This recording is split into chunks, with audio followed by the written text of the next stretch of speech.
Welcome to the Conquer Risk podcast. I'm Christopher Norton, Director of Marketing here at Potomac, and with me today is our Director of Advisor Engagement, Jeff Goodnow. Jeff, good to see you. Morning. Yeah, get that coffee. Wake up early. I get, this is going to be a staple for me when I do this. I wanted to start today by asking you a very important question, and that is, when is the last time you saw the movie Apollo 13? It's been probably 3 years. It's been about 2 3 years. Okay, that's not bad. Yeah, it's a good movie. It pained me when I looked it up to realize that it was made in 1995, and we're coming up on the 25th anniversary of the film. But I bring it up for a specific reason, because there's a line in that movie where Gene Kranz, who's the flight director at NASA, after everything goes to hell, says, "I don't care what it was designed to do. I want to know what it can do." That is an excellent, heroic statement in a moment of crisis. But it's not the way advisors should approach creating content. And I have seen that over and over again, where people just sort of get a hodgepodge of things together and like, this will work, we'll make it work. And then they produce something that is subpar. And so what I wanted to talk about today is sort of a follow-up to the podcast that you and Manish did a while back, was really kind of dive into how to create content with excellence and simply. How to do it without spending a lot of money, without needing to have a lot of technical expertise. How can I create something that looks great, that just helps me get my message out to the people that I care the most about, which is my audience? Right. Well, that's there's a really routine saying around our shop, which is don't let perfect stand in the way of good. And that's really the deal. What we're trying to do here is not tell you how to make the next Emmy winning whatever award for podcast there might be, right? Kind of podcast. But look, let's help you get something that's it looks credible, is engaging, and doesn't break the bank trying to do so. So on that note, I mean, where do we start? I mean, you get video, audio, editing. There's all kinds of things that go into this. Where do we start in our part two? Right. So I want to start with what I think makes the best media content, and that is great audio.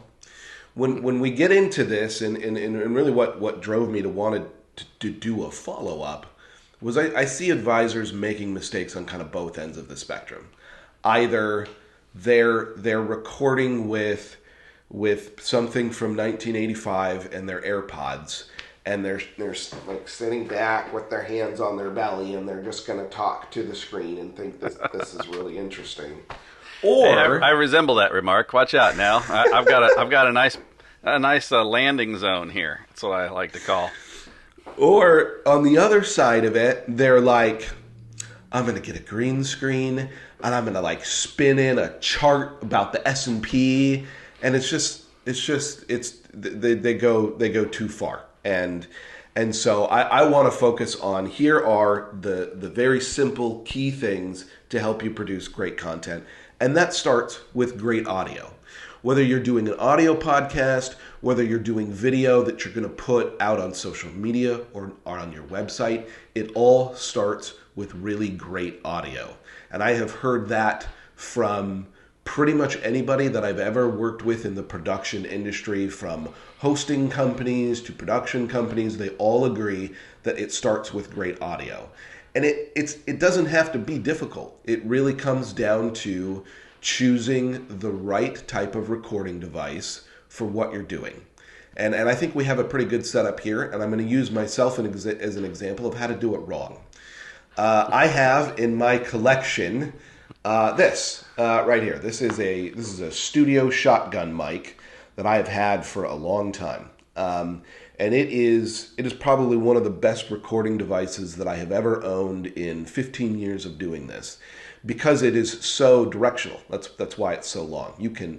You can aim it right at a Right. person and pick them up great, or you can go over here and you can't really hear them at all.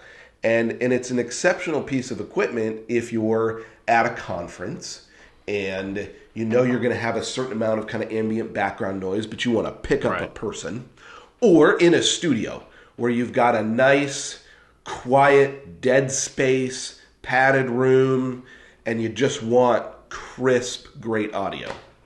You know where it doesn't work?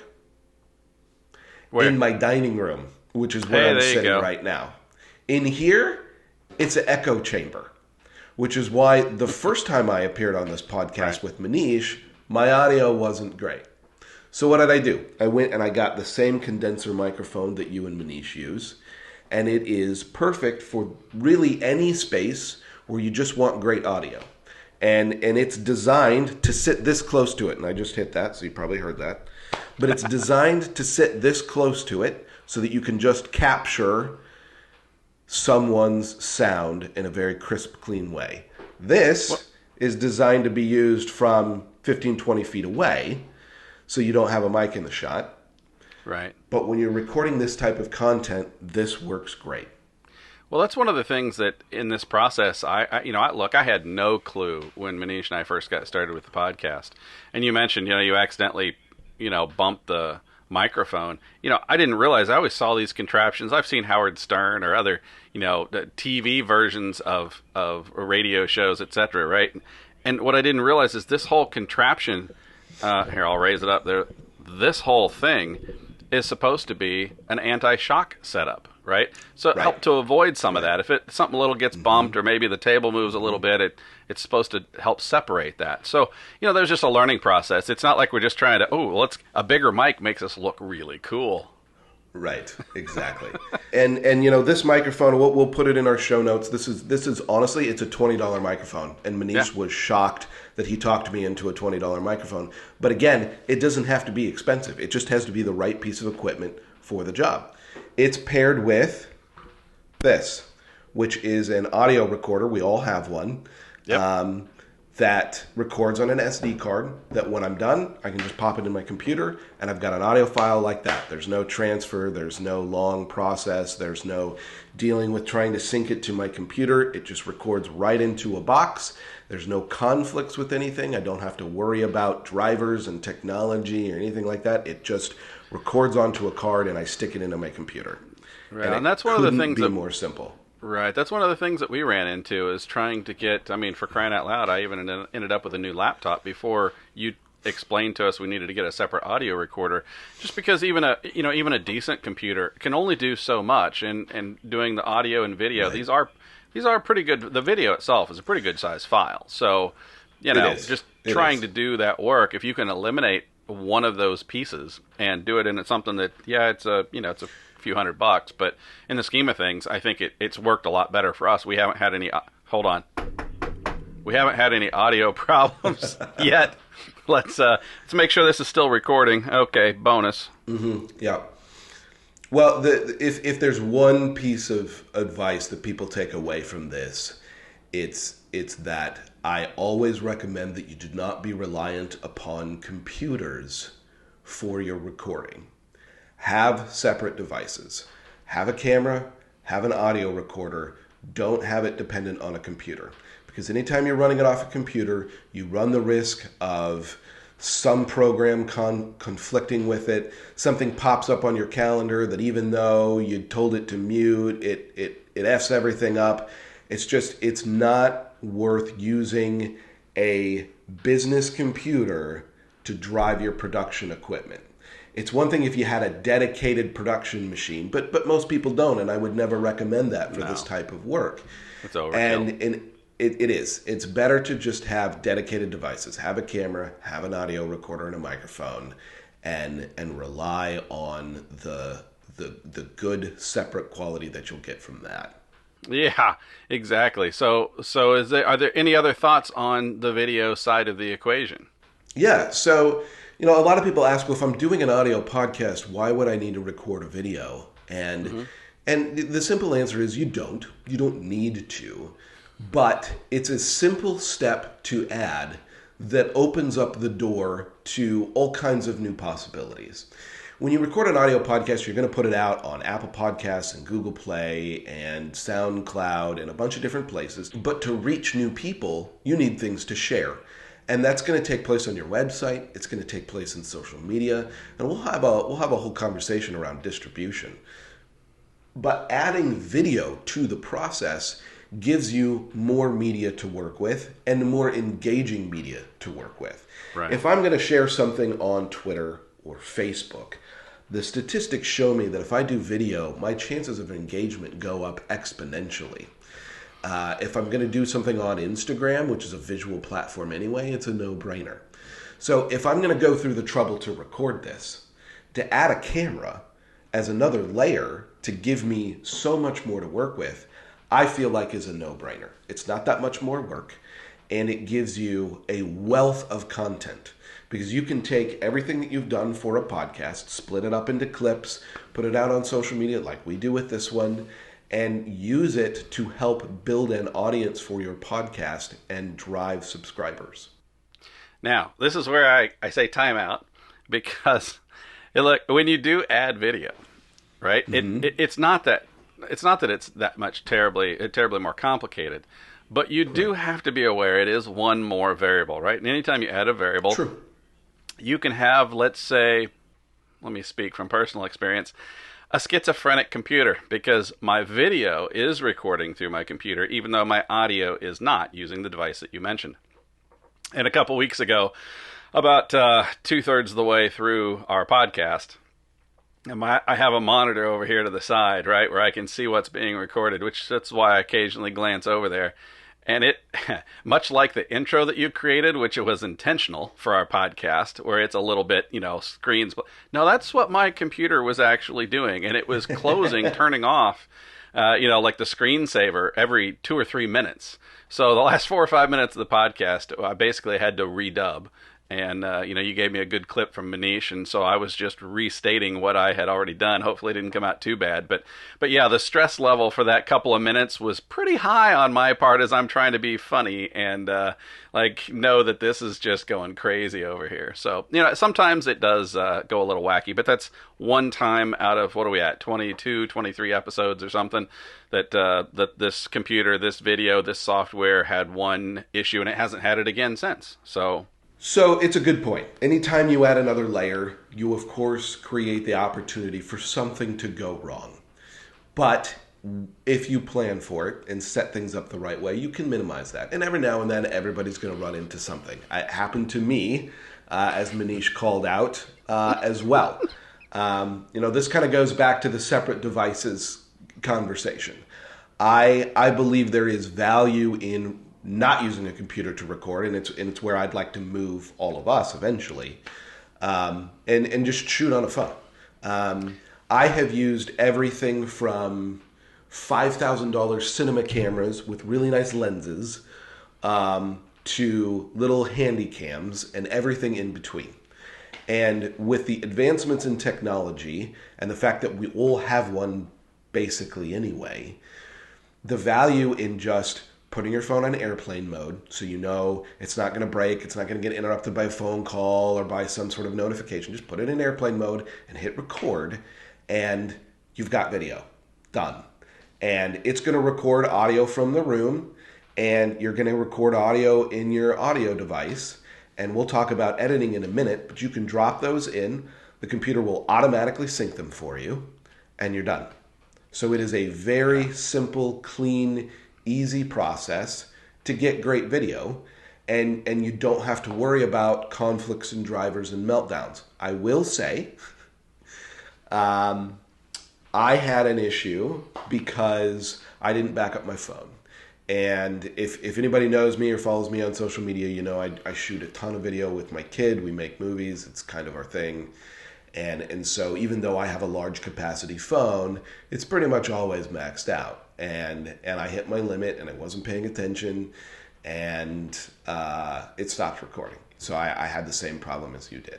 But yeah, as long as you make sure you have space on your phone before you hit the record button, there's very little that can go wrong, and it will give you phenomenal quality with a very easy setup. These devices are designed to create great, flat, easy, pretty video that works really well for this type of setup. Yeah. And this is where I think this is a good time to reference. Obviously, we at Potomac have complicated this slightly more because we want this to be a two-person interaction, right? Where most people are doing a podcast, unless they do the occasional interview, they're doing it on their own. And so, again, do what we say, not necessarily what we do. But I think this is a good example where sometimes that you're right. It is simple. We've done a ton of videos over the years with our phones, just doing individual videos, a short 1-minute topic, hitting that and releasing it. So, I've used Windows Movie Maker, I've used Movavi, I've used WeVideo, I've used a lot of different things, but ultimately, like the overdub, which ironically, the problem on our video came when we did call you out for your video problem. We need a good editor, and that's where you come in. So why don't you hit some of the details on editing?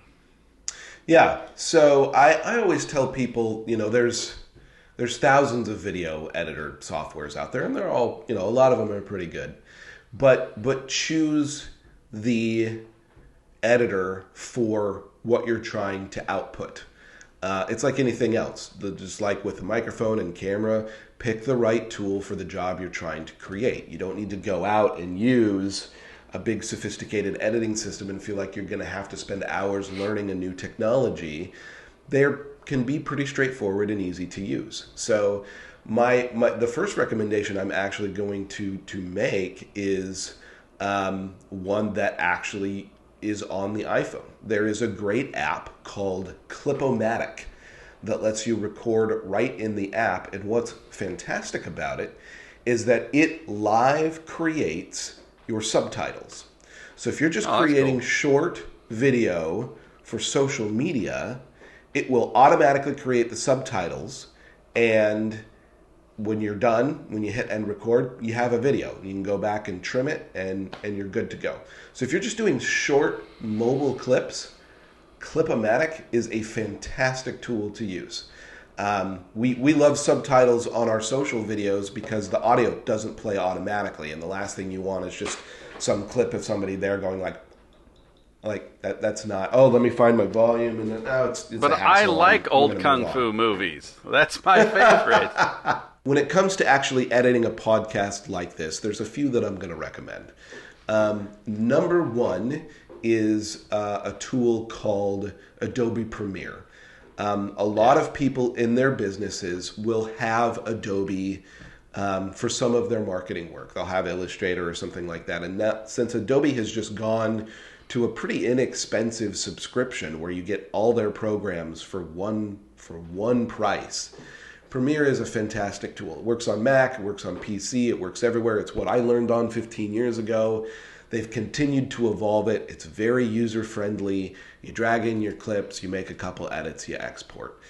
Best place to start, I recommend for people, is Adobe Premiere. There's another one that's very similar to it that's actually made by a camera company called DaVinci Resolve. I have not used it a lot, but I know a lot of people that do. It similarly works across every different kind of platform and is very user-friendly. One of the things that I like about it is that it can be as simple or as robust as you want it to be.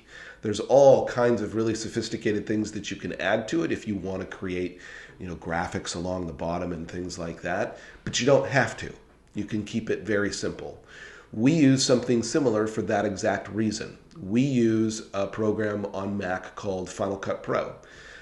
They came out with a new version of it it's been eight or 9 years now, actually. And it was kind of initially shunned because it used to be a major pro application that they were editing movies on, and they kind of rebuilt it more for people like me and the kind of work that we do here. But again, what's great about it is I like to compare it to the iPhone. If you think about it, the iPhone itself is really just a web browser and a camera. All of the other things that it does are through apps and other things that you download to it and use. Final Cut works the same way. It's a very simple, easy to use editor, but there's all kinds of things that you can plug in to add graphics and intros like we do for this podcast that are very user-friendly and easy to use. And for that reason, it would be my top recommendation for anybody on a Mac, which I understand is not everybody for some reason. Just a small number of people. Bloomberg traders are holding us back. But those are the top ones that I would recommend for the editing side of things. All right, so how about that green screen, dude? We ready to rock and roll and start putting like some spaceships flying around here, and in case I'm mobile, I don't have to be in front of my curtain at the back of my rig. No, absolutely not. It's just a hard no. I say that as someone with expertise in a $1 million green screen studio where we've done some really sophisticated digital studio with animated charts and things, and that can be great for $1 billion firms, but for advisors, that's not what people are coming to you for. They're coming to you for your specific expertise and views on what's going on. If they want CNBC, they can go watch that. So trying to add that kind of sophistication, I think, detracts from the message and detracts from the opportunity to really connect with people and share your expertise. I saw one the other day where a guy had like Keanu Reeves like zooming in and then a spaceship, and it was all like 8-bit graphics, and then like his hair was fuzzy because he hadn't lit his green screen right. And I was like, what confidence do you think you're instilling in people that you have any idea what you're doing? Green screen's hard when you do know what you're doing. So let's just stay away from that nonsense and focus on the message, which is really what we're talking about here. Like path of least resistance so that you can communicate with somebody clearly about what you do. Yeah. All right, so we've made this thing, right? We've got good audio, we've got good video, and we've edited it all together. Now what? It's a good question. I want to add too that there is value in branding. I would be neglecting who I am as a marketer to not talk about the value in brand, and this is the perfect segue into what you just asked me.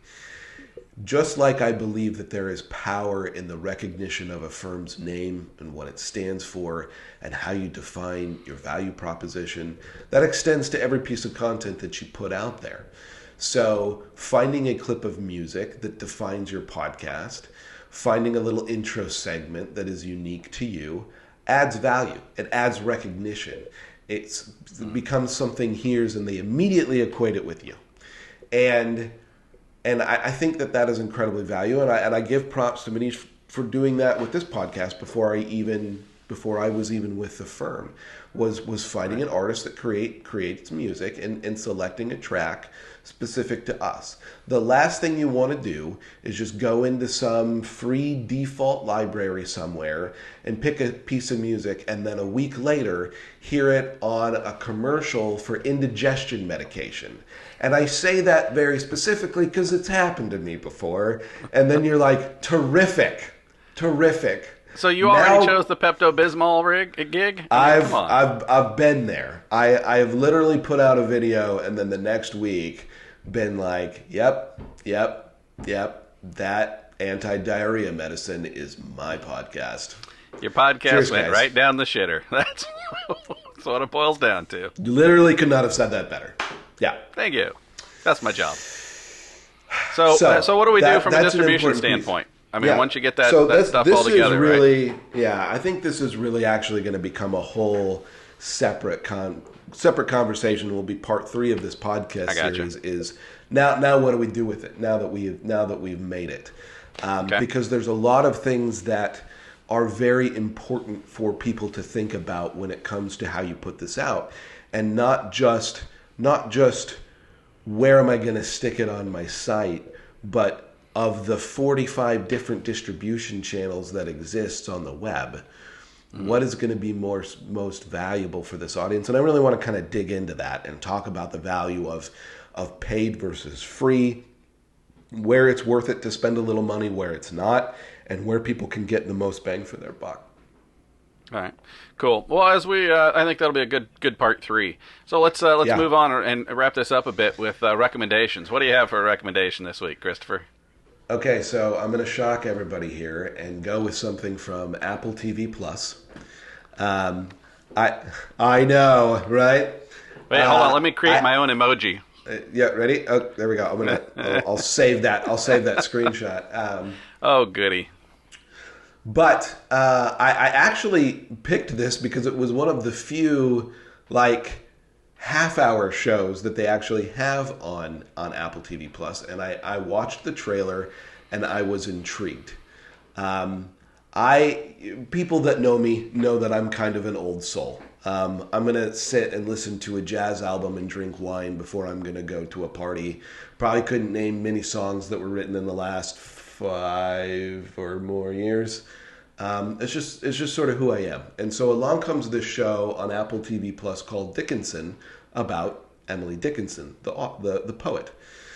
And it is set, it's a period piece, so it's set in the 1800s, but it's done in a completely modern way. And on paper, it sounds like something I would hate, but I absolutely love it.